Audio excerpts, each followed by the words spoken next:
এবং প্রতিবন্ধী কলেজের শিক্ষার্থীরা প্রথম দিকে তারা এখানে এসে হামলা চালায়, ভাঙচুর চালায় এবং এক পর্যায়ে পরবর্তীতে মাহমুদুর রহমান মোল্লা কলেজের শিক্ষার্থীরাও কিন্তু এখানে অবস্থান নেন। আমরা দেখতে পাচ্ছি এখনো উপর থেকে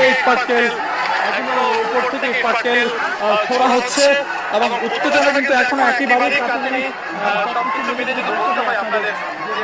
মোল্লা কলেজের যে সামনের যে অংশটুকু রয়েছে অর্থাৎ গ্লাস সেটি কিন্তু এর মধ্যে কবি নজরুল এবং সরাবর্দী কলেজের শিক্ষার্থীরা পুরোটাই ভাঙচুর করেছে এবং পাটকেল করেছে এবং বেশ কিছু জিনিস তারা জিনিসপত্র নিয়েও এসেছে আমরা দেখেছি এবং এরপরে কিন্তু অবস্থান নেন মাহমুদুর রহমান মোল্লা কলেজের শিক্ষার্থীরা। পরবর্তীতে ধাওয়া পাল্টা দেওয়া হয় এবং সেই ধাওয়া পাল্টা ধাওয়া কিন্তু এখনো চলছে।